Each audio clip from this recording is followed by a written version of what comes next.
नमस्कार दोस्तों, आप सभी का स्वागत है आपके अपने YouTube चैनल स्टडी ट्रिपर। इससे पहले कक्षा में हम लोगों ने अनुपात समानुपात से संबंधित कंबाइंड रेशियो, प्रथमानुपाती, द्वितीयानुपाती, तृतीयानुपाती, चतुर्थानुपाती, इस पर चर्चा की गई थी।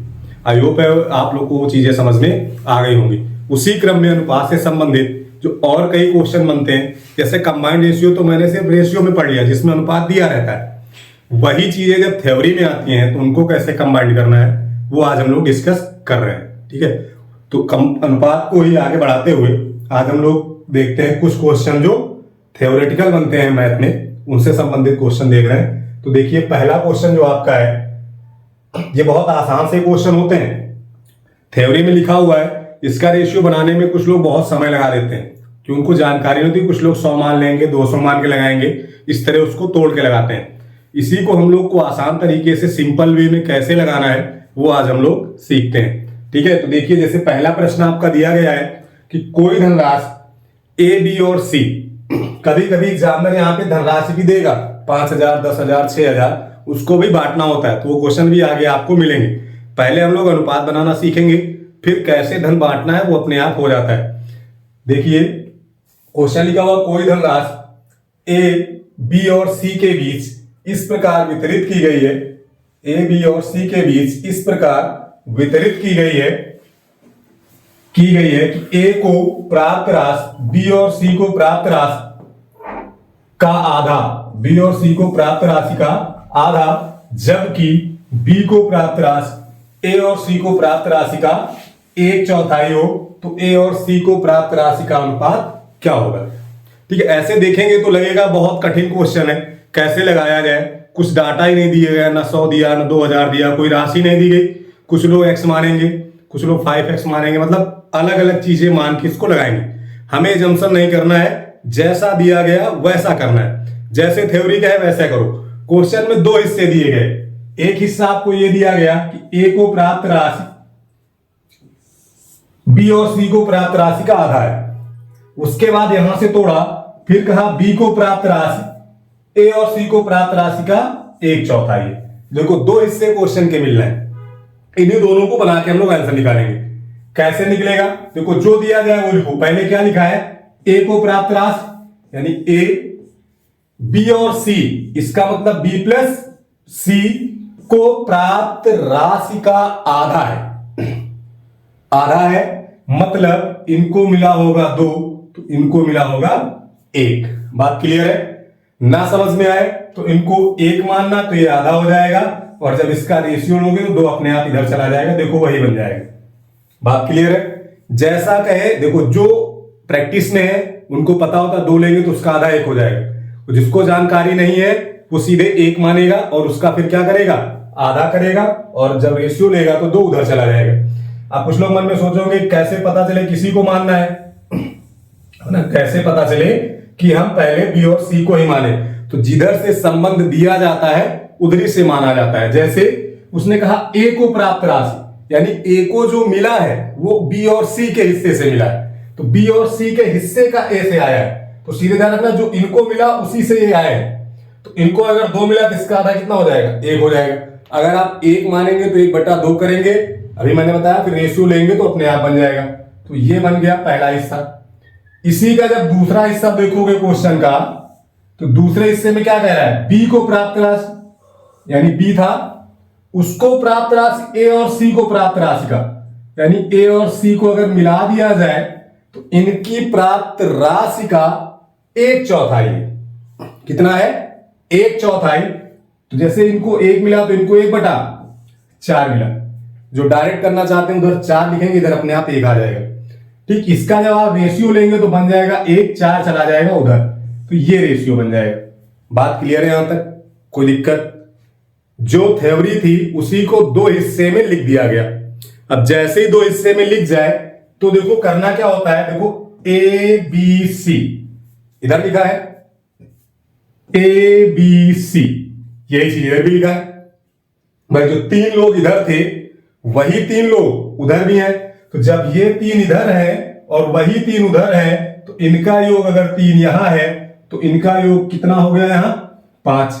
अब बताओ, जब एक ही राशि को तीन लोग में बांटना है तो चाहे जैसे बांटो, तीनों को फिर से मिलाओगे तो वही राशि मिलनी चाहिए, राशि अलग नहीं होनी चाहिए ना।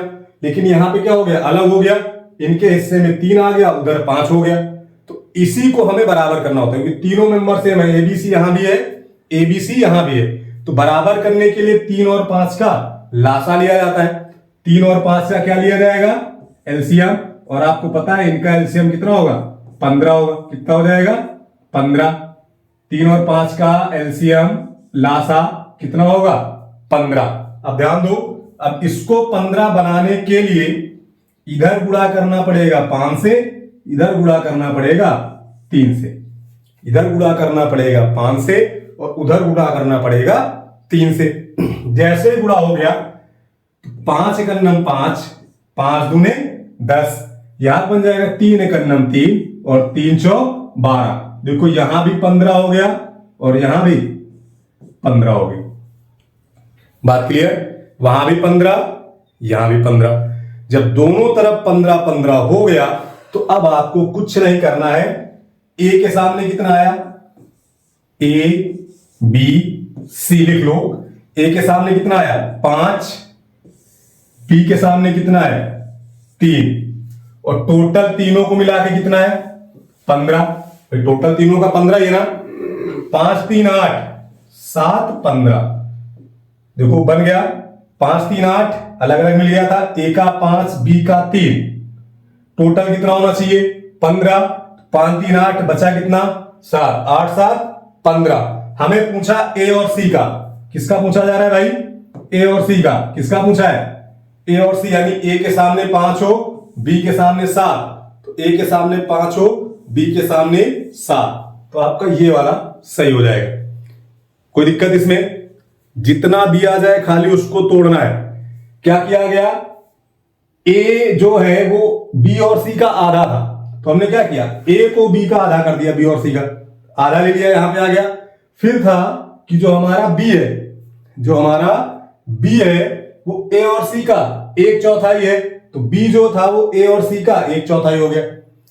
यहां पर टोटल 3 है, यहां पर टोटल 5 है, लेकिन जब तीनों लोग वही हैं तो योगफल भी सेम होना चाहिए। यानी 15 यहां, 3 यहां था तो 3 यहां भी होता, या 5 यहां था तो 5 यहां भी होता, लेकिन ऐसा पॉसिबल नहीं था। तो जो योगफल बना है उनका क्या लिया जाए, लासा। जैसे ही आप एलसीएम लेंगे तो 3 और 5 का एलसीएम होता है 15। अब इधर 15 बनाना है तो 3 से गुणा, 3 5 15, और इधर 15 बनाना है तो 5 से गुणा। आप गुणा कराएंगे तो पूरे में होगा, 5 एकन्नम 5, 5 दूना 10, 15 बन गया। इधर कराएंगे 3 एकन्नम 3, 3 चौक 12, 15 बन गया। अब जैसे ही बन गया तो हमें रेशियो यहीं से मिल जाता है, सीधे एबीसी लिखो, जो सिंगल सिंगल लिखे उनके सामने देखो, ए के सामने 5 बैठा, 5 लिख दिया, बी के सामने 3 बैठा, 3 लिख दिया। अब 5 3 8, टोटल होना कितना चाहिए था, 15, क्योंकि एलसीएम 15 आया था, तो 15 बनाने के लिए जोड़ना कितना पड़ेगा, 7, तो 8 7 15, तो सी का हो गया 7। अब देखो रेशियो जरूर ध्यान रखना, एग्जाम में पूछा क्या है, ए का सी से पूछा या सी का ए से पूछा है। एग्जाम में आपसे ऐसे पूछ सकता है सी और ए का अनुपात, तब आपका ये वाला सही हो जाता, 7:5 आता। फिर बात क्लियर है, जिस डायरेक्शन में पूछा जाए वैसा बताना है, जल्दबाजी नहीं करनी। आपसे पूछा ए और सी को प्राप्त राशि का अनुपात, तो ए के हिस्से में 5 होना चाहिए और सी के हिस्से में 7 होना चाहिए, तो ए के हिस्से में ए हो गया, सी के हिस्से में ए हो गया, मतलब ये वाला आंसर क्या हो गया, सही हो गया। बात क्लियर है, इसमें कोई दिक्कत है, पहला क्वेश्चन क्लियर हो गया। अब इसी में अगला देखते हैं भाई। अगला क्वेश्चन देखिए, इसकी एक बार प्रैक्टिस करना आप लोग। अगला क्या लिखा हुआ है, कोई धनराशि ए बी और सी के बीच इस प्रकार वितरित की गई कि ए को प्राप्त राशि बी और सी को प्राप्त राशि का 1/3, बी को प्राप्त राशि ए और सी को प्राप्त राशि का 2/3 है, तो ए बी और सी को प्राप्त राशि का अनुपात क्या होगा। कोई दिक्कत नहीं है भाई, कोई दिक्कत ही नहीं है, एकदम सिंपल सा क्वेश्चन है। देखो दो हिस्से में कहां से टूटा, ए को प्राप्त राशि बी और सी को प्राप्त राशि का 1/3, पहला हिस्सा ये मिला। फिर कह रहा बी को प्राप्त राशि ए और सी को प्राप्त राशि का कितना है, 2/3। बस इसी को आपको तोड़ के लिखना है। तो देखो ए को प्राप्त राशि, बी और सी को प्राप्त राशि का यानी इनके योगफल का कितना है भाई, 1/3। 1/3 मतलब समझ रहे हैं, अगर इनको 1 मिला तो इनको 1/3 मिलेगा। तो इसी को आप लिख सकते थे 1:3। यहां 3 लिखते हैं, यहां डायरेक्ट 1 लिखते। डायरेक्ट करने वाले डायरेक्ट करेंगे, सीधे 3 और 1 लिखेंगे, क्योंकि यहां सबको लेके चलना है, मैथ सिखाना है, रटाना नहीं है। तो पहले सीखो, फिर अपने आप डायरेक्ट बनाओगे। जब आप ये सीख जाएंगे तो फिर आप डायरेक्ट 3 और 1 लिख सकते हैं। फिर आया अगला, आपसे कहा कि ऐसा नहीं है कि यही रहे, अगले कथन में कहा कि बी को जो मिला, बी को जो मिला ए और सी को, किसको मिला, ए और सी को मिलाकर जो राशि मिली है उसका 2/3 मिला है। मतलब अगर इनको 1 था तो इनको 2/3 था। कितना था, 2/3। अगर रेशियो बनाए तो ये बन जाएगा 2 और 3। कितना बन जाएगा, 2 और 3। यहां तक बात क्लियर है, यहां तक कोई दिक्कत भाई किसी को। अब जैसे ये बन गया तो देखो ये कितना होगा 4, ये कितना होगा 5। यहां पर भी ए बी सी है भाई, ये क्या हमने लिखा, a + b + c, यही तो लिखे हैं। यहां पर भी अगर हम देखें तो a + b + c लिखें। तो अगर यहां पर 4 है तो वहां पे भी 4 होना चाहिए, या यहां पे 5 था तो यहां पर भी कितना होना चाहिए, 5 होना चाहिए। ऐसा नहीं है तो फिर वही काम करना है, दोनों को बराबर। दोनों को बराबर करने के लिए एलसीएम लिया जाता है, किसका, जो इनका योगफल होता है 4 और 5। इसका एलसीएम कितना होगा, 20। कितना होगा, 20। कितना हो जाएगा भाई, 20 हो गया। अब ये 20 कब बनेगा, जब इसमें गुणा कैसे कराया जाए, 4 से। 4 पंचे 20। और ये 20 कब होगा, जब इसमें गुणा कैसे कराया जाए, 5 से। 5 चौके 20, गुणा करा के लिखो, 5 × 5, 5 × 15। टोटल कितना हो गया, 20। यहां पे कराओ, 4 दूनी 8, 4 × 12। टोटल कितना हो गया, 20। ये बहुत जल्दी होते हैं, अभी बता रहा हूं इसलिए आपको लग रहा होगा समय लग रहा है। इतनी जल्दी होता है, विदिन अ सेकेंड आप देखते लगाते चले जाएंगे तुरंत। जैसे ये बन गया, अब हमें रेशियो किसका निकालना था भाई, ए बी और सी का। रेशियो किसका निकालना है, ए बी और सी का। ए बी और सी, देखो ए अकेला है ना, अकेले वाले को पहले ढूंढा करो। ए अकेला था, इसके हिस्से में कितना आया, 5 आया, 5 लिख दिया। बी अकेला है, इसके हिस्से में कितना आया, 8, 8 लिख दिया। अब ध्यान देना, टोटल कितना होना चाहिए भाई, 20। टोटल कितना होना चाहिए, देखो 20 है ना टोटल, टोटल 20 होना चाहिए। 8 × 5 = 13, 7 20, यानी रेशियो होगा 5, 8 और 7। ढूंढिए, 5 और 8, 7 कहीं मिल रहा है भाई, ये रहा 5, 8 और 7, ये बना हुआ है, ये आपका सही हो जाएगा। बात क्लियर, कोई दिक्कत है, यहां तक समझ में आ गई बात। अगला क्वेश्चन देखो, अगला देखिए, अगला देखा जाए भाई, अगले में क्या लिखा है, 5625 5625 की राशि ए बी और सी के बीच इस प्रकार वितरित की गई कि ए को प्राप्त राशि बी और सी को प्राप्त राशि का आधा, जबकि बी को प्राप्त राशि ए और सी को प्राप्त राशि का 1/4 है। तो ए और बी को प्राप्त राशि का अनुपात क्या है। अब देखो क्वेश्चन में जब ये दे देता है ये वाला हिस्सा, तो लोग तुरंत यहीं से हल करने लगते हैं। ठीक, क्वेश्चन सेम कुछ पहले जैसा ही है, बस आपको ध्यान क्या रखना है भाई, यहां पर आपको पूछा क्या है, अनुपात, तो हमें बनाना है अनुपात। और अनुपात बनाने के लिए जरूरी नहीं आपको धनराशि से हल किया जाए, क्योंकि इससे पहले जो 2 क्वेश्चन हम लगाए हैं वहां पे धनराशि नहीं दी गई, फिर भी हमने अनुपात बनाया कि नहीं, बन गया ना। अगर आप राशि लेके अनुपात बनाओगे तो समय लगेगा, क्योंकि पहले राशि निकालोगे अलग अलग, उसके बाद जब राशियां निकलेंगी फिर उसमें से घटाओगे तो तीनों अलग अलग मिलेंगे, उसके बाद फिर से दोनों का रेशियो लोगे, फिर काट पीट करोगे, थोड़ा लंबा होगा। तो राशि का उपयोग तब करोगे जब यहां पे रुपया पूछा जाए। क्या पूछा जाए, रुपया। लेकिन अनुपात तो तब भी बना लो, तब भी आसानी होगा। चलिए हम लोग पहले अनुपात ही बना लेते हैं। भाई देखो क्या दिया गया है, ए को प्राप्त राशि जो है वो बी और सी को प्राप्त राशि का कैसा है भाई, आधा है। तो डायरेक्ट लिख दिया जाए इस बार, ए को प्राप्त राशि बी और सी को प्राप्त राशि का आधा है। कैसा है भाई, आधा है। यानी अगर इनको 2 मिला था तो इनको क्या मिलेगा, 1 मिलेगा। बात क्लियर है यहां तक। उसके बाद क्या है, बी को प्राप्त राशि, ए और सी को प्राप्त राशि का 1/4, यानी बी को जो मिला है वो ए और सी का 1/4 मिला, यानी इनका 4 था तो इनको 1 मिला। भाई जितना बटे में रहता है उसके हिस्से में चला जाता है 1/4, यानी जितना बटे में रहे वो उसमें मानो तो आप 1/4 करेंगे तो हट जाएगा। ठीक, बात क्लियर है यहां तक, या फिर वैसे ही कर लेना जैसे किया था पहले। यहां तक हो गई बात। अब देखो अगर मैं चेक करूं तो यहां पर जो टोटल था वो 3 था और यहां पे टोटल कितना हो गया 5। फिर से गड़बड़ हो गया क्योंकि यहां पर जो a प्लस बी प्लस सी बन रहा है वो 3 बन रहा है और यहां पर जो a प्लस बी प्लस सी बन रहा है वो कितना बन रहा है भाई 5 बन रहा है, जबकि दोनों क्या होने चाहिए बराबर होने चाहिए। तो भाई बराबर है नहीं तो हम बराबर करेंगे, बराबर करने के लिए एलसीएम लेंगे किसका 3 और 5 का। 3 और 5 का एलसीएम कितना होता है भाई 15। ये 15 कब बनेगा जब इसमें गुणा काहे से होगा 3 से और इसमें गुणा काहे से होगा 5 से। अब इस 3 के गुणे का मतलब कि सब में होगा पूरे में, इसमें भी। तो 5 एक नम 5, 5 दूने 10, कितना हो गया भाई 15 हो गया। यहां पे देखो 3 एक नम 3, 3 चौक 12, कितना बन गया 15 बन गया। यहां तक कोई दिक्कत है? जैसे ये बन जाए तो आपका काम क्या होता है, सीधे लिखो ए बी और सी, ए बी और सी। ए अकेला बैठा है किसके साथ 5 के साथ, बी अकेला बैठा है किसके साथ 3 के साथ, तो टोटल कितना होना चाहिए 15। ये लिखा ना टोटल 15, तो 5 3 8, बचा कितना 7, 8 7 15, ये बन गया।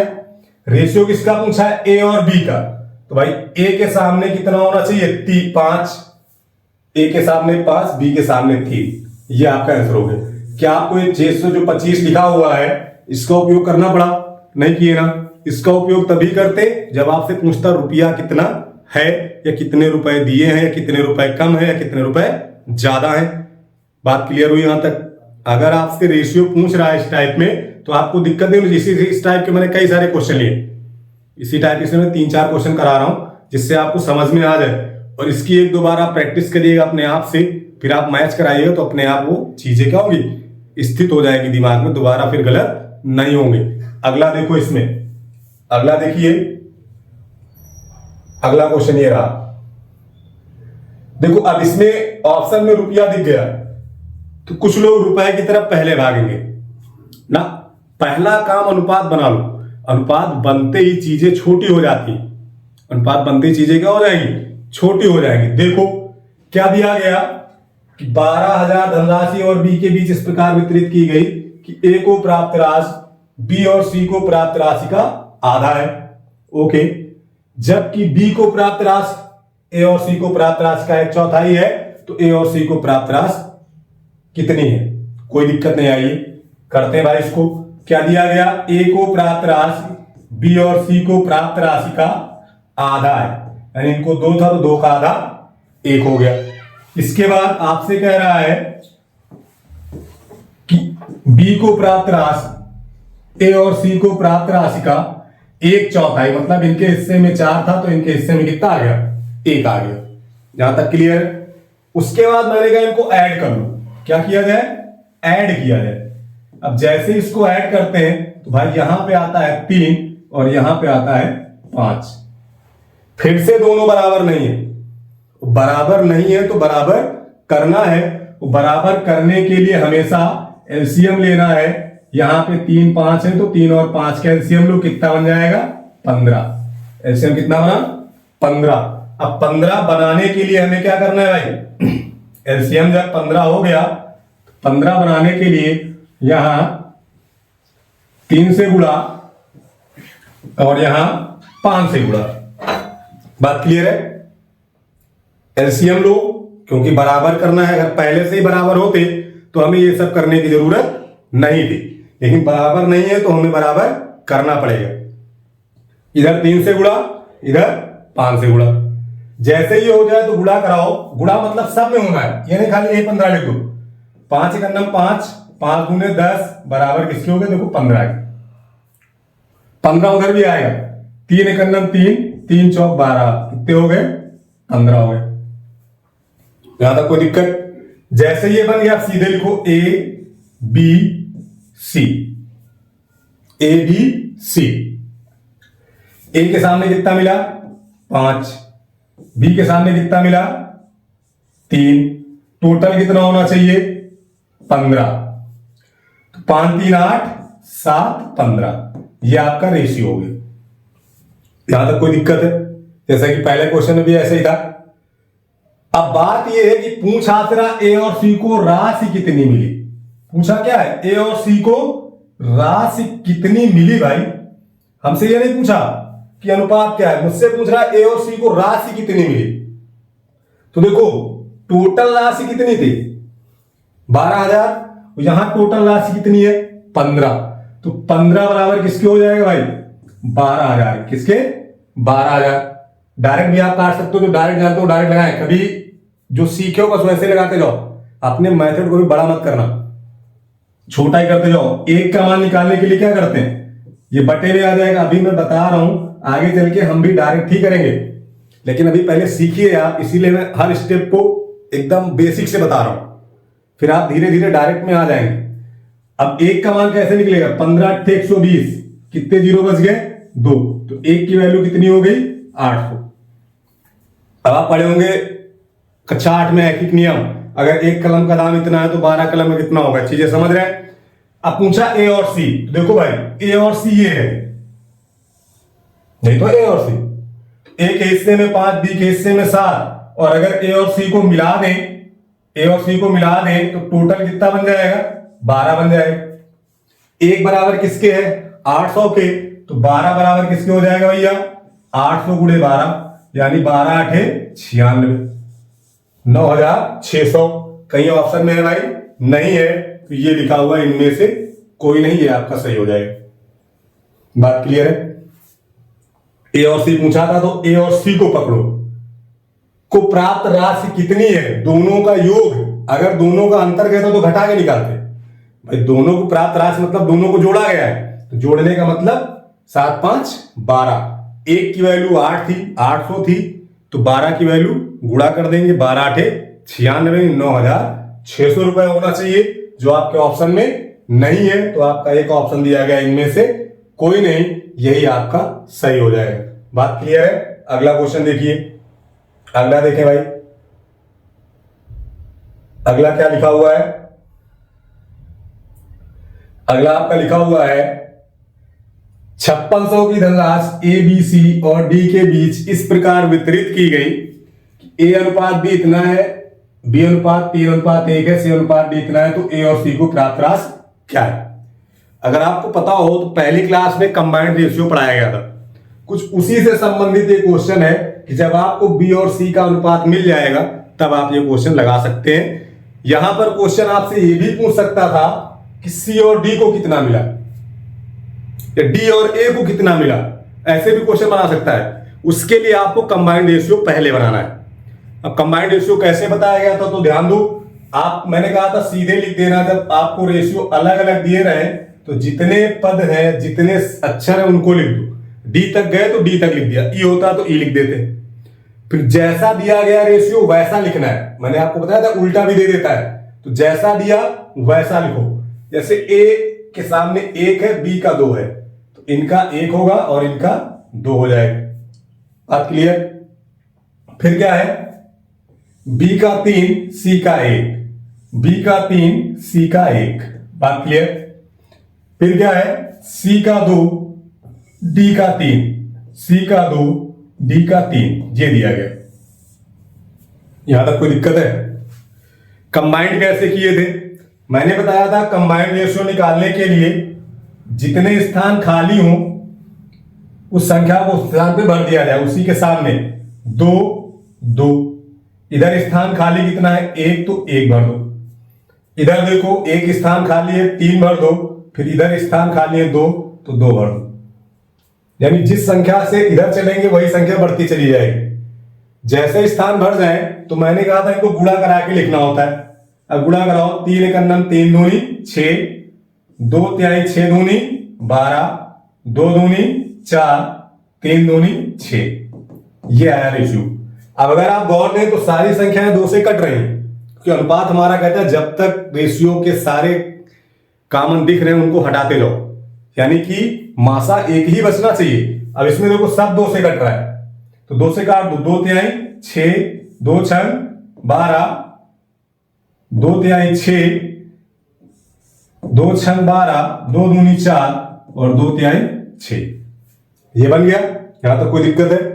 जैसे ये बन गया तो आप अगर इसको ऐड कर ले, ऐड क्यों करना है? ये कुल राशि को बांटा गया है। ऐड करिए, 6 3 9, 9 2 11, 11 3 14, कितना है? 14। बात क्लियर है यहां तक? अब देखो यहां टोटल 14 है, यहां पे टोटल दिया कितना गया है? 5600। तो 14 बराबर किसके हो जाएगा? 5600 के। 14 बराबर किसके हो जाएगा? 5600 के। अब 14 चौके 56, डायरेक्ट कट गया ना, तो एक की वैल्यू कितनी हो गई? 400। देखो डायरेक्ट कट रहा है, एक की वैल्यू 400। पूछा क्या है? बी और सी। तो देखो बी के सामने कितना है? 6, सी के सामने कितना है? 2, तो 6 और 2 मिला के कितना हो जाएगा? 8। 6 और 2 मिला के 8। अगर एक 4 के बराबर है तो 8 किसके बराबर हो जाएगा? 8 चौक 3200। कौन सा सही हो जाएगा भाई? पहला आपका सही हो जाएगा। बात क्लियर है? ये कंबाइंड रेशियो वाला क्वेश्चन था जो पहले हम लोग पढ़ चुके हैं, कंबाइंड रेशियो बनाया कैसे जाता है। बात क्लियर है? इसमें कोई दिक्कत है रेशियो बनाने में, या जो रेशियो पे आधारित थ्योरी वाले क्वेश्चन आते हैं उसमें? ठीक है, इसको 1-2 बार आप देखिए, अपने आप चीजें क्लियर हो जाएंगी कैसे आपको रेशियो बनाना है। यहां तक बात क्लियर है? ठीक, तो इसके आगे अब हमारा जो आएगा वो होगा ये। बहुत आसान से क्वेश्चन है, रेशियो से ही संबंधित है। कुछ लोग को लगेगा बहुत आसान है, लेकिन बहुत सारे बच्चे ऐसे भी हैं जिनको मैथ्स नहीं आती है, बिल्कुल बेसिक से नहीं आती। उनके लिए क्वेश्चन अगर ये सीखते चलेंगे तो बहुत आसानी से मैथ आती रहेगी। क्योंकि पहले छोटा सीखो फिर बड़ा, सीधे बड़े में जाएंगे तो मैथ बहुत कठिन लगेगी।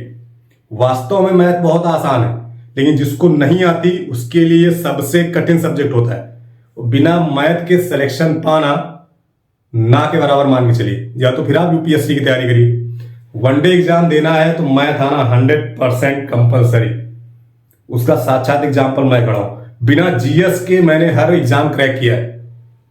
कोई एग्जाम ऐसा नहीं वनडे जो मैंने क्रैक ना किया हो, बस फाइनल में इधर उधर हो जाता है। वहां थोड़ा सा जीएस का रोल आ जाता है, इसलिए फाइनल में थोड़ा रह जाता है। लेकिन अगर मैथ आ रही है और फिर आप धीरे धीरे जीएस से मेहनत करेंगे, जैसा कि सर अभी जीएस आप क्लास चला ही रहे, अगर रेलवे दे रहे हैं तो 100% साइंस और अगर मैथ कवर है तो आपका सिलेक्शन कोई नहीं रोक सकता। ठीक है, मैं 1-2 बार साइको में फेल हुआ हूं, बाकी प्री मेंस भी मेरा निकला है, बस साइको में हो गया गड़बड़, क्योंकि साइको पहली बार दे रहा था। उस समय मेरा मैथ और साइंस बहुत स्ट्रांग था, जीएस तब भी नहीं आती, लेकिन मैथ साइंस आ रही है तो आपको अच्छे से चीजें करने में और आसान हो जाती है।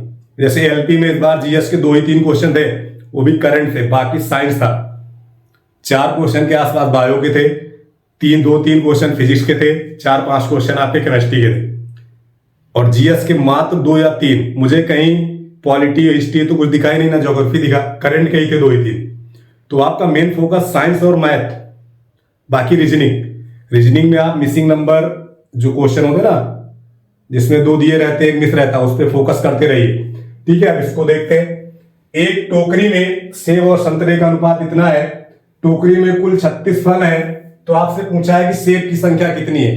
जिसको नहीं आ रहा हो देखे, देखो सेब, देखिए सेब और संतरा, ठीक है, जैसे पीछे रेशियो बनाना सेम ऐसे ही है। सेब के हिस्से में 4 है, संतरे के हिस्से में 5 है, तो टोटल कितना बन जाएगा भाई?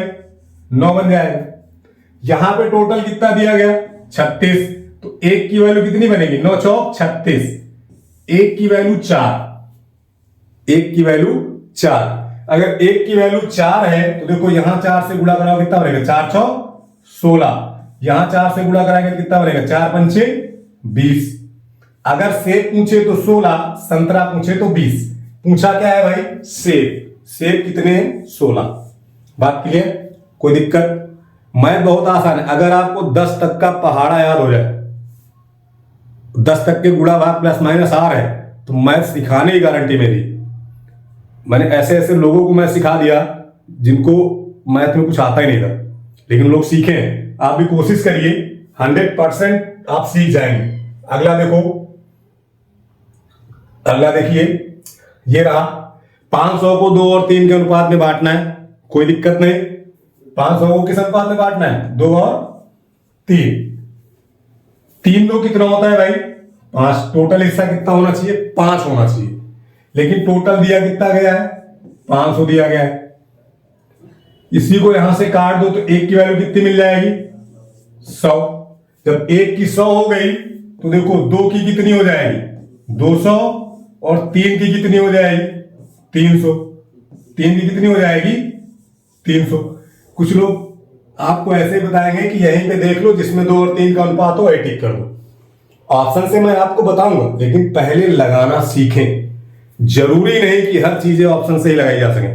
जो ऑप्शन से लगेंगे हमेशा वो आपको बताएंगे, लेकिन पहले उनको निकालना सीखो, उसके बाद ऑप्शन से सीखना।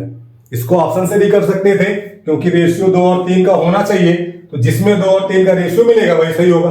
भाई यहां पे लोगे तो रेशियो 1 4 का बन जाएगा, 2 जीरो कट जाएंगे। यहां पे लोगे 2 और 3 का बनेगा, यहां पे लोगे तो 1 1 का बन जाएगा, आधा आधा बटा है, यहां पे 3 और 2 का बन जाएगा। तो ये वाला इसमें भी दिया है, यहां भी दिया, मतलब ये वाला क्या होगा? सही हो जाएगा। ये तो ऑप्शन से होता है, लेकिन पहले निकालना सीख ले, फिर ऑप्शन वाला सीखेंगे। मैंने कहा पहले बेसिक सीखो, ट्रिक अपने आप आएगी। कोई ट्रिक जन्म से सीख के नहीं आया, सबने पहले एक्स से ही पढ़ा है। शुरुआत एक्स से हुई थी। आपको याद हो तो कक्षा 5 6 में ये पढ़ा था, माना एक्स। लेकिन अब एक्स क्यों नहीं मानते? क्योंकि एक्स क्या है? बेवफा है। ठीक है, आगे देखो, अगला देखें। इसमें एक्स नहीं मानना, बहुत कम। जब जरूरत पड़े तब एक्स को याद कर लो, ना पड़े तो फिर 100 200 ऐसे मानते रहेंगे हम लोग। ठीक है, आगे देखो क्या लिखा हुआ है। एक स्कूल में लड़के और लड़कियों की संख्या का अनुपात 7:5 है। यदि लड़कों की संख्या 140 हो तो लड़कियों की संख्या कितनी है? आइए, लड़कों की संख्या और लड़कियों की संख्या, ठीक, किस रेशियो में है? 7 और 5। टोटल कितना हो गया? 12। ठीक, अब देखो, जो चीज दी जाए उसी को लेना है। यहां पे संख्या किसकी दी गई भाई? लड़कों की। तो यहां पे लड़के कितने हैं? 7। तो 7 यहां पे है, दिया कितना गया? 140। 7 बराबर 140 के, तो 1 बराबर किसके हो जाएगा? 20 के। 7 दूनी 14, बचा 0। बात क्लियर है? अब जैसे ही आ गया 1 का मान, तो देखो यहां पे कितना हो जाएगा? 20 पंचे 100, कितना हो जाएगा? 100। यहां पे अगर हम निकालें तो 12 दूनी 24, कितना हो जाएगा? 240। ये चीजें मैं सिखा रहा हूं, बाकी तो आंसर आपका आ चुका बहुत पहले। क्या पूछा है? लड़कियों की संख्या। तो देखो लड़कियों की संख्या कितनी है? 100। आपका आंसर ये सही हो जाएगा। अगर आपसे पूछता कि कुल कितने हैं, तो कुल कितने थे? 12। 12 मतलब 240। एक साथ इसलिए बता रहा हूं कि आप सीखते चले, जब सीखते जाओगे तो अपने आप फिर वहां पे गलतियां नहीं होंगी। ठीक है, इस चीज को आप ध्यान रखेंगे। अगला क्वेश्चन देखो, अगला क्या है? ये रहा, बहुत प्यारा क्वेश्चन है, बहुत बढ़िया क्वेश्चन है। इसको आप ध्यान रखेंगे। ये थोड़ा आपका क्षेत्रफल या परिमाप से संबंधित क्वेश्चन है, जो आप अभी आगे पढ़ेंगे उसमें एडवांस मैथ में। ठीक है, उससे थोड़ा संबंधित है, लेकिन यहां बता दे रहा हूं, वहां भी एक बार आपको डिस्कस जरूर करूंगा मैं इसे। लिखा हुआ एक आयत की लंबाई और चौड़ाई का अनुपात है 5:3, परिमाप है 64 सेंटीमीटर। तो आपसे पूछा लंबाई और चौड़ाई क्या है? ऑप्शन से भी इसको हल किया जा सकता है, ऑप्शन से भी हल किया जा सकता है, लेकिन पहले मैं सीखूंगा, बाद में आपको ऑप्शन से बता दूंगा।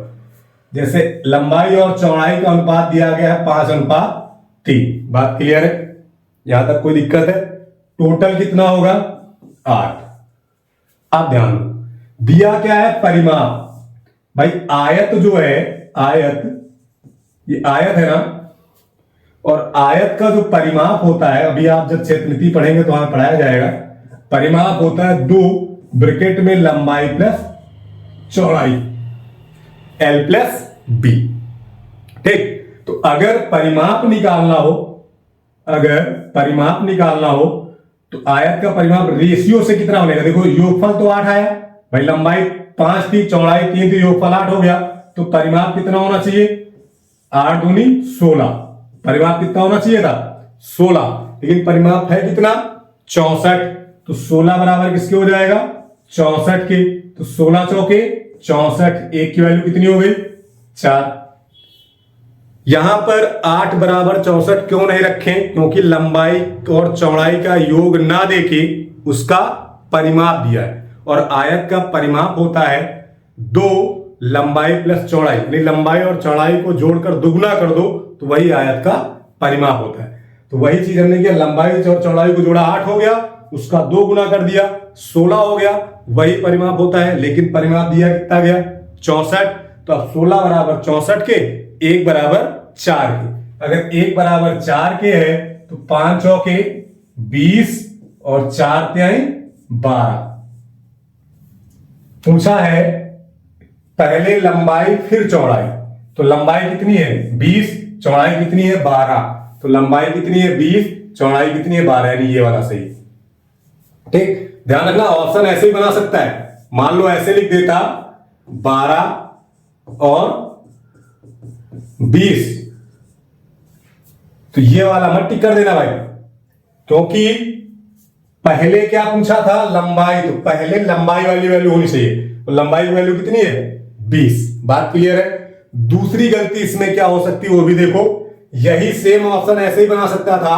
मान लो एक ऑप्शन ऐसे दे देता 20 मीटर और 12 मीटर। अब ध्यान दो, ये गलतियां अक्सर होती है, एग्जाम में ऐसा क्वेश्चन आता है कि आप लगा लेते हैं, गलत कर देते हैं, और उसकी वजह है कि जब आप एडवांस की तरफ जाते हैं, क्षेत्रमितीय, क्षेत्रफल, आयतन पढ़ते हैं, तो वहां पे यूनिट का बहुत बड़ा महत्व होता है। ठीक, जैसे यहां पे यूनिट है सेंटीमीटर में, ठीक, और यहां पे यूनिट किस में आ गई? मीटर में। आप जब हल करेंगे तो आंसर भी सेंटीमीटर में ही मिलेगा। तो देखो यहां पे सेंटीमीटर था इसलिए ऑप्शन सही हुआ, यहां पे मीटर, इसलिए ये वाला क्या हो जाएगा? गलत हो जाएगा, क्योंकि जब मीटर को सेंटीमीटर या सेंटीमीटर को मीटर बदलेंगे तो वैल्यू अलग आएंगी, दशमलव में या 100 के गुणे में आने लगती है।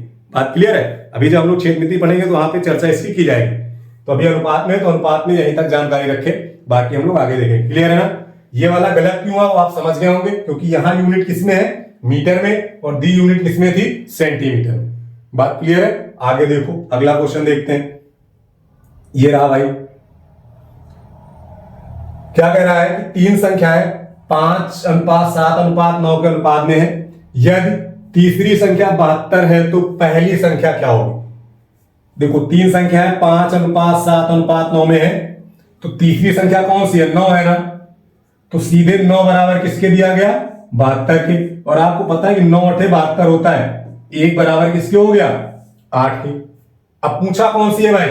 पहली संख्या, तो पहले पे क्या लिखा है? 5, 5 8 40।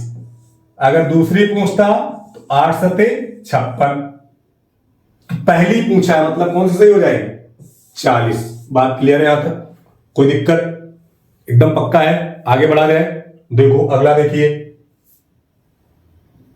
हाँ, अब आगे आप लोग, हम अनुपात में ही डिस्ट्रीब्यूशन आप पढ़ चुके हैं, कैसे संख्याओं को अलग अलग बांटना है, दी गई राशि को कैसे अलग अलग बांटना है, या गुना तिहाई में दिया गया है तो उसको कैसे अनुपात बनाना है। अब हम लोग चर्चा करेंगे आय से संबंधित जो प्रश्न आते हैं अनुपात में। ठीक है, बहुत सारे प्रश्न आपको आय से संबंधित मिलेंगे जो अनुपात में आते हैं। उनको अगर आप एक्स से बनाते हैं या एक्स से वाई मान के लगाते हैं तो समीकरण बना के हल करना पड़ता है। ठीक है, जो मैथ से नहीं पढ़ा लड़का है या लड़की है उनको ये चीजें काफी कठिन लगती हैं। ठीक है, तो उसके लिए हम लोग एक शॉर्टकट तरीका निकाले हैं, उस तरीके से इन क्वेश्चन को लगाया जाएगा। ठीक है, आइए देखते हैं कैसे। हमारा अगला है आय और व्यय से संबंधित प्रश्न। अगला टॉपिक क्या है? आय और व्यय से संबंधित प्रश्न। हर चीज को तोड़ तोड़ के पढ़ते रहेंगे, तभी आपको समझ में आएगा अच्छा ये चीजें उससे संबंधित। मैथ ऐसे ही पढ़ना है, पहले अलग अलग पढ़ो फिर मिक्स करो। मिक्स में प्रैक्टिस होती है, एक आय वाला आया, फिर एक वैसे आया, फिर एक उस तरह से आया। लेकिन पहले जब सीख रहे होते हैं तो हर चीज को टॉपिक वाइज सीखना है। जब आय व्यय सीख जाएंगे तो मिक्स करने पे तुरंत आइडिया आएगा दिमाग में, अच्छा ये वाला क्वेश्चन आय व्यय से संबंधित था। तो चलिए आय व्यय से संबंधित हम लोग प्रश्न देखते हैं। पहला प्रश्न जो सिर्फ अनुपात से संबंधित है, ठीक है, परसेंटेज से भी संबंधित आएंगे, पहले यहां से देखा जाए। अब देखो ऐसे जब क्वेश्चन आते हैं तो कभी कभी ऐसे आएंगे, उनकी आय दी रहेगी, व्यय निकालना होगा, कभी व्यय दी रहेगी, बचत निकालना होगा। तो हमेशा ध्यान रखना जब आय व्यय से संबंधित प्रश्न आए तो व्यय और बचत मिलकर आय बनाते हैं। मिलकर क्या बनाते हैं? आय बनाते हैं।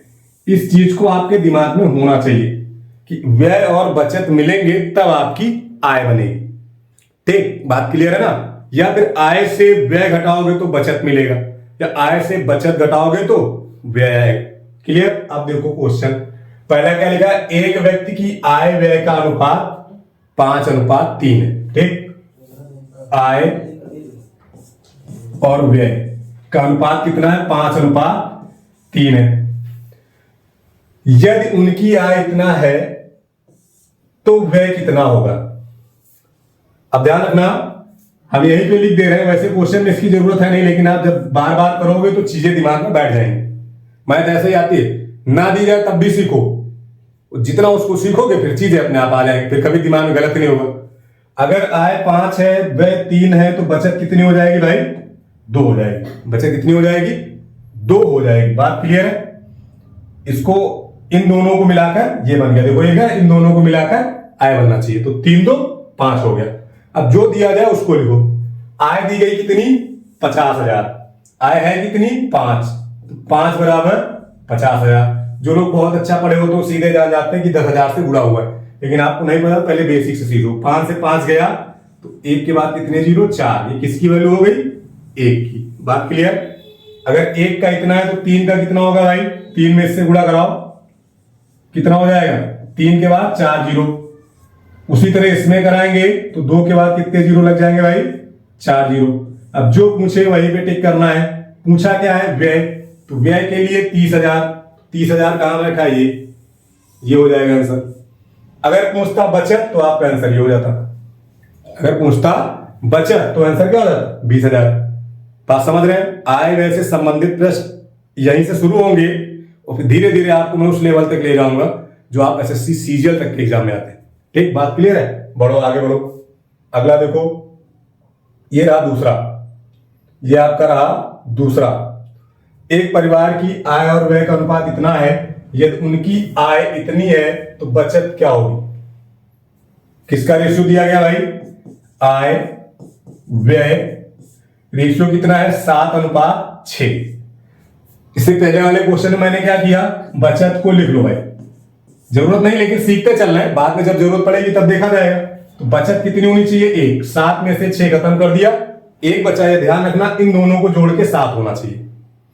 जैसे ये मिल गया तो दिया क्या है भाई? आय दी गई 42,000। आय है कितनी? 7। 7 बराबर किसकी हो जाएगी? 42। तो 1 की वैल्यू कितनी हो जाएगी? 6।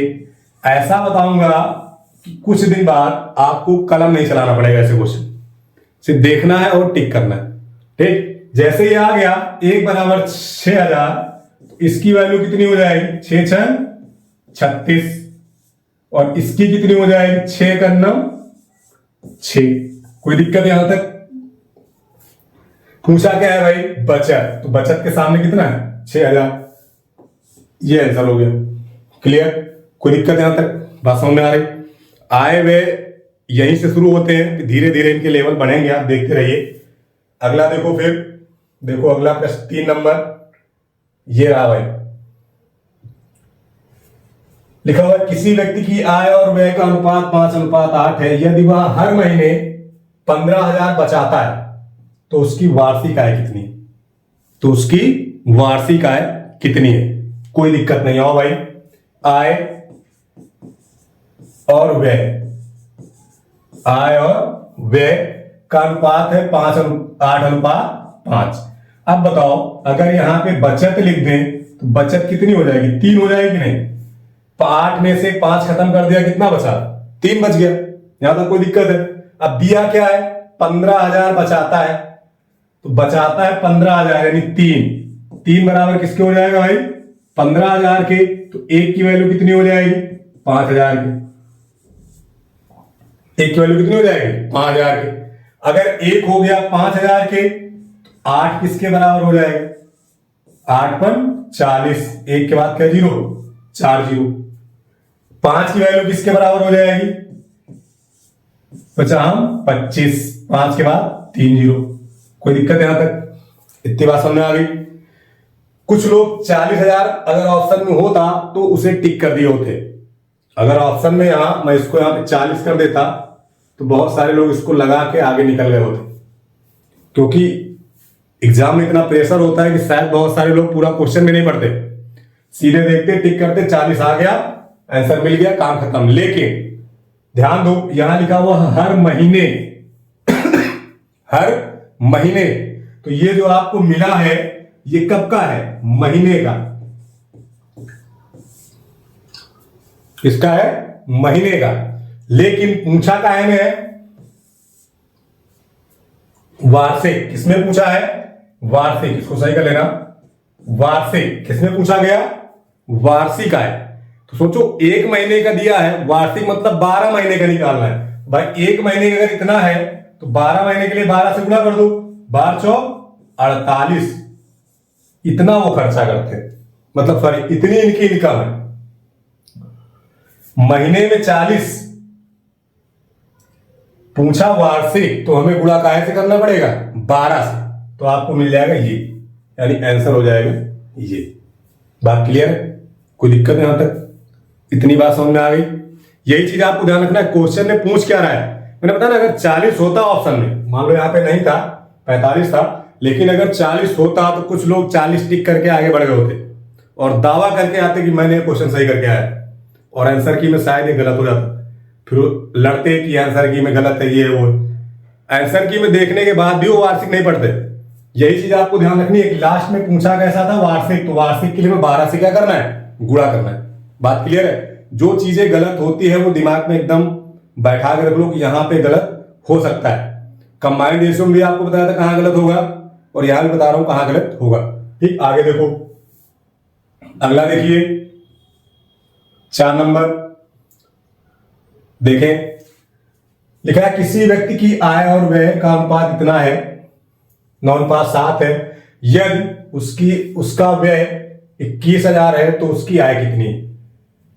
आय और व्यय कितना है? 9:7 है। तो भाई बचत कितनी हो जाएगी? सोचें, 2 होगी ना, 7 2 9। अब देखो क्या दिया गया है? व्यय। व्यय कितना है? 7। तो 7 बराबर कितना है? 21। 7 बराबर किसके? 21। तो 1 बराबर किसके होगा? 7 3 21। तो 9 किसके बराबर हो जाएगा? 9 3 27। तो जितना ज्यादा प्रैक्टिस करोगे उतनी तेज कलम चलेगी। 2 बराबर किसके हो जाएगा? 6। बन गया। 2 बराबर 6, 9 बराबर 27 और 7 बराबर आपको 21 दिया ही गया था। पूछा क्या है? आय। आय के सामने देखो कितना मिला? 27। ये आंसर सही हो जाएगा। बात क्लियर? कोई दिक्कत यहां तक? आगे बढ़ा जाए। अगला देखिए, अगला देखो, ये रहा। किसी व्यक्ति की आय और व्यय का अनुपात 4:3 है, यदि वह 6,000 रुपए बचाता है तो उसकी कुल आय कितनी? ठीक, देखो, आय व्यय, तो आय 4 व्यय 3, तो भाई बचत कितनी हो जाएगी? 1। बचत कितनी हो जाएगी? 1। बात क्लियर? दिया क्या है? बचाता है, यानी बचत दी गई, तो 1 की वैल्यू दी गई कितनी? 6,000। अब 1 का मान पता ही है तो कुछ करना ही नहीं है, 1 का मिल जाए तो कुछ नहीं करना। आय कितनी हो जाएगी? 6 4 24। व्यय कितना हो जाएगा? 6 3 18। बात क्लियर? पूछा क्या है? आय। आय के सामने कितना मिला? 24। तो आंसर कितना हो जाएगा? 24। अगर व्यय पूछता तो 18। अगर व्यय पूछता तो 18। कोई दिक्कत यहां तक? क्लियर है? आगे बढ़ा जाए। देखो अगला, अगला क्वेश्चन देखिए। अगला क्वेश्चन देखो भाई, 6 नंबर। क्या लिखा है? राम की आय और श्याम की आय का अनुपात 3:4 है, ओके, और उनके व्यय का अनुपात 5:6 है। यदि वे दोनों 2000 की बचत करते हैं तो राम की आय कितनी है? यहां कर देना वे दोनों क्रमशः या प्रत्येक 2000 की बचत करता है। दोनों का योग नहीं है, 2000 वो भी बचाते हैं और 2000 वो भी बचाते हैं, योग करोगे तो 4000। ठीक, वो वही चीज लिखी है यहां पे, वे दोनों 2-2 हजार की बचत करते हैं। यही चीज अलग अलग भी आती है। तो कुछ लोग इसको डायरेक्ट लगा लेंगे,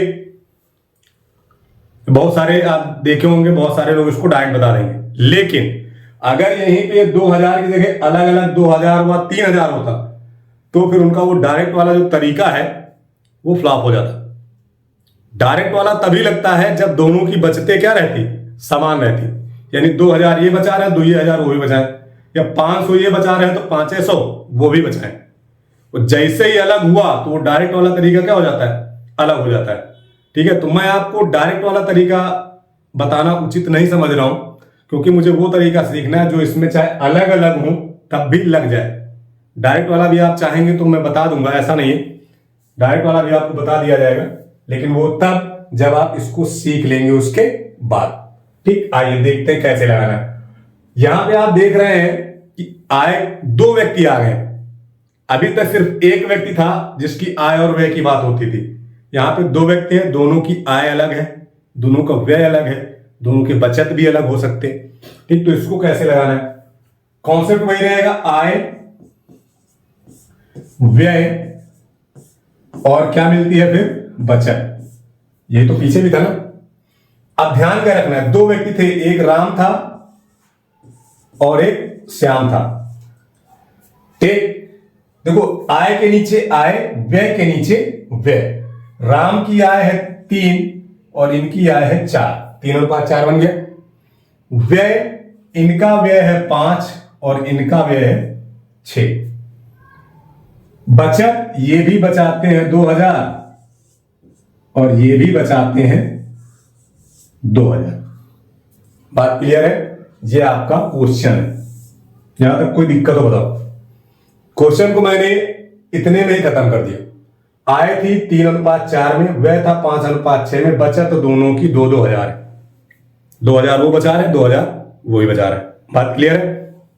अब देखो, जब ये हो गया, मुझसे पूछा जा रहा है कि राम की आय कितनी है। तो यही पूछा ही जाता है कि उनकी आय क्रमशः क्या है, या राम की आय कितनी है, श्याम की आय कितनी है।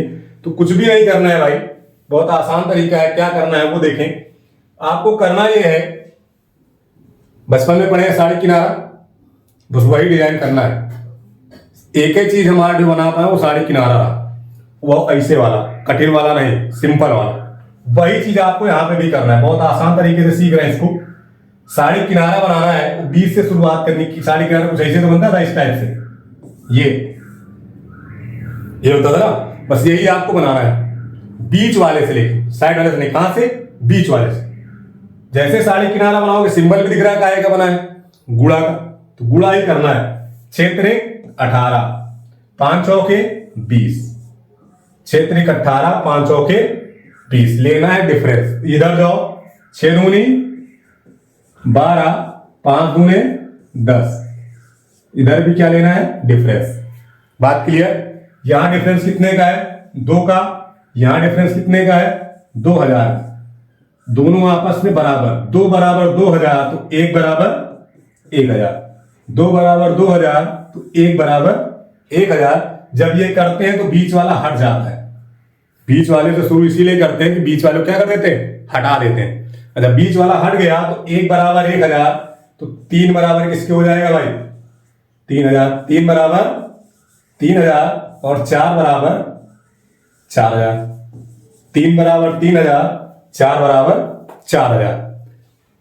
आय मिलेगी हमेशा। क्या मिलाएंगे हम लोग, आय। जो बीच जहां से शुरू करते हो खत्म हो जाता है। बीच से शुरू किए तो वह हमारा यहीं से खत्म। ये गलती मत करना कि 1 बराबर 1000 तो 5000 5000। इसका काम यहीं से क्या हो जाता है भाई, ये वाली संख्या ही खत्म हो जाती है, आपस में घट के 0 हो जाते हैं। जैसा आप XY मान के लगाते हो समीकरण बराबर करके, वैसे ही। अब 1 बराबर 1000, 3 बराबर 3000, 4 बराबर 4000। पूछा किसका है भाई, पूछा किसका है, राम का। तो राम के सामने 3000, राम के सामने 3000, 3000, इसको करेक्शन कर लो, यहां 3 होना चाहिए, यहां पे आ जाएगा 3000। ठीक, तो इसका आंसर कितना हो जाएगा, ये वाला 3, गलती से 9 टाइप हो गया, वहां पे 3 होना चाहिए, टाइपिंग में गलतियां हो जाती हैं, इसको ध्यान रखें। यहां पे कितना हो जाएगा 3000। बात क्लियर है, इसमें कोई दिक्कत? क्षेत्र 18, 5 चौके 20, 18 और 20, 6 दूनी 12, 5 दूने 10, इधर अंतर 2 का, इधर अंतर 2 का, 1 बराबर 1000, 1 बराबर 1000 के, तो 3 बराबर 3000 और 4 बराबर 4000। बात क्लियर है, यहां तक कोई दिक्कत है? आगे बढ़ते हैं भाई, अगला क्वेश्चन देखो। हाँ ये रहा, देखो मैंने कहा ना वो डायरेक्ट वाला जो तरीका है वो यहां पे फ्लॉप हो जाता है, जो डायरेक्ट वाला तरीका था वो यहां पे आके क्या होता है, फ्लॉप हो जाता है, क्योंकि यहां पे देखो बचते एक 1300 बचा रहा है, एक 900 बचा रहा है।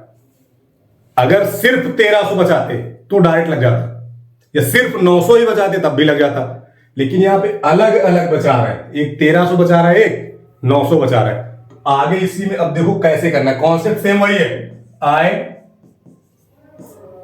व्यय और बचत, आय व्यय और बचत। आय देखो, एक है हमारा राम और दूसरा है श्याम।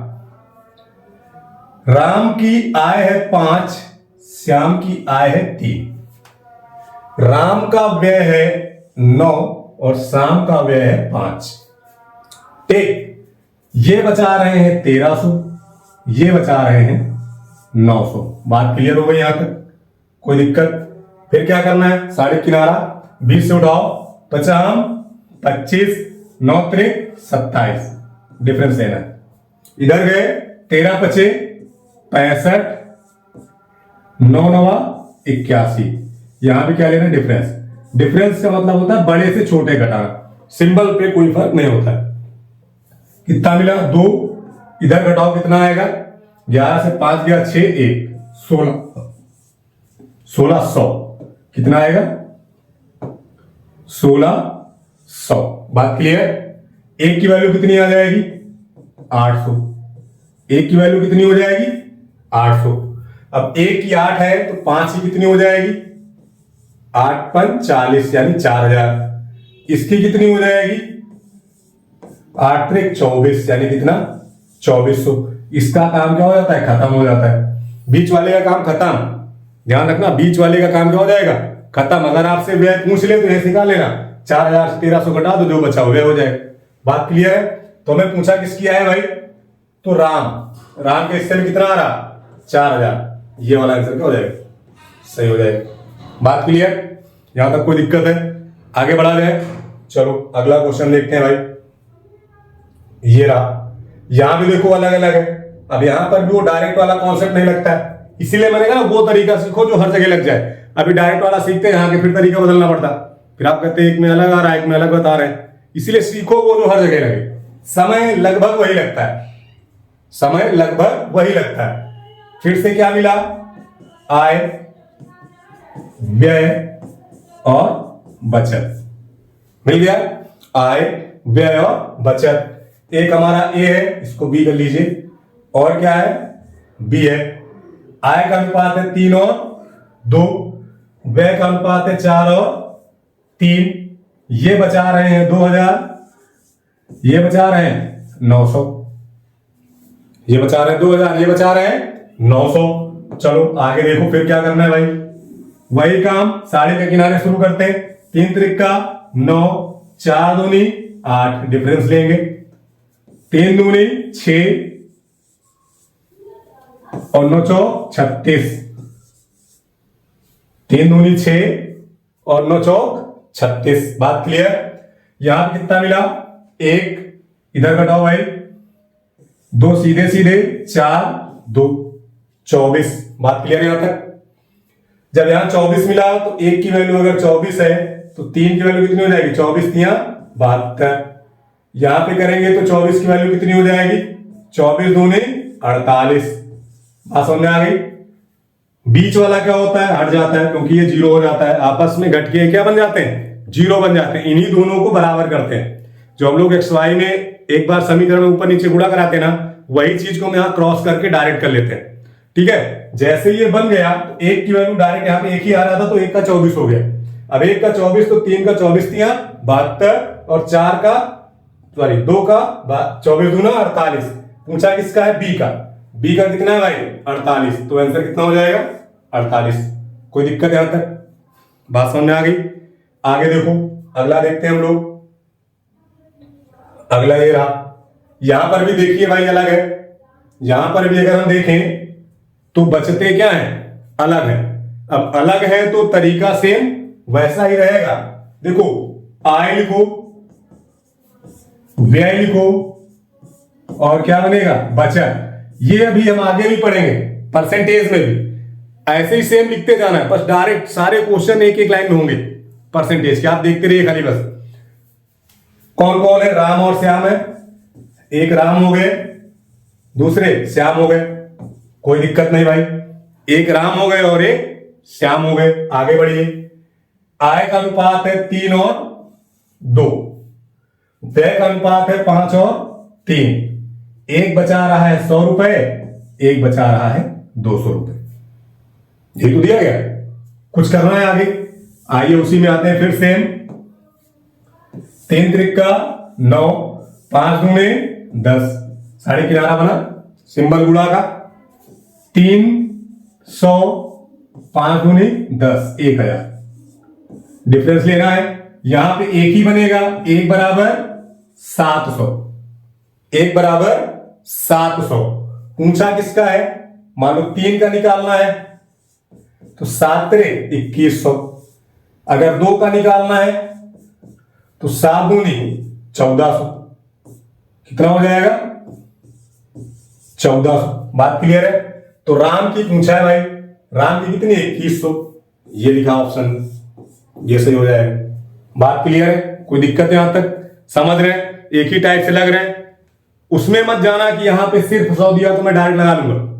डायरेक्ट लगेगा, लेकिन अगर एक की जगह 2 बचते आ गई तो वो डायरेक्ट वाला मेथड नहीं लगेगा। आप कहीं नोट कर लीजिए। इसीलिए मैंने आपको वो तरीका बताया है जो इस टाइप के हर क्वेश्चन में लग जाए। ठीक है, आगे देखिए। अगला क्वेश्चन देखो, ये रहा। अगला देखिए ना, कोशिश करना आप इनकी प्रैक्टिस जरूर करना। एक बार पीडीएफ में आपको टेलीग्राम पे भेज दूंगा, वहां पे आप प्रैक्टिस करिए। ठीक, अगला क्या लिखा है? राम और श्याम की आय का अनुपात 2:3 है और उनके व्यय क्रमशः 5:3 है। यदि वे क्रमशः 100 और 200 की बचत करते हैं तो राम की आय क्या है? ठीक है, कोई बात नहीं। आय,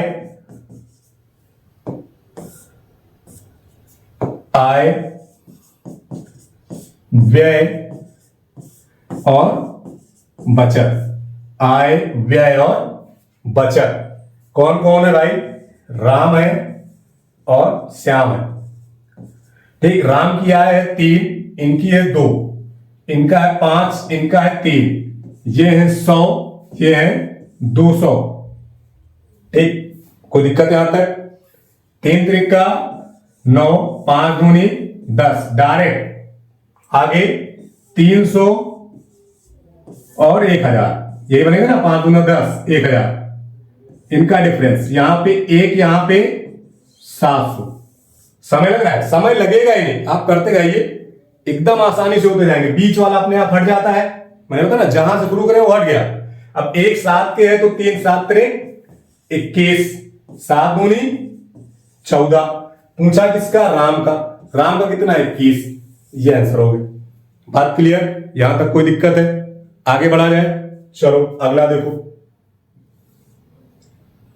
आगे बढ़ा जाए या फिर आज यहीं तक रखा जाए? आज यहीं तक। इसके बाद हम लोग सीखेंगे अनुपात और प्रतिशत को मिलाकर जो क्वेश्चन बनते हैं। ठीक है, तो उसके लिए हम लोग कल चर्चा करते हैं इस पर। ठीक है, thank you and good luck.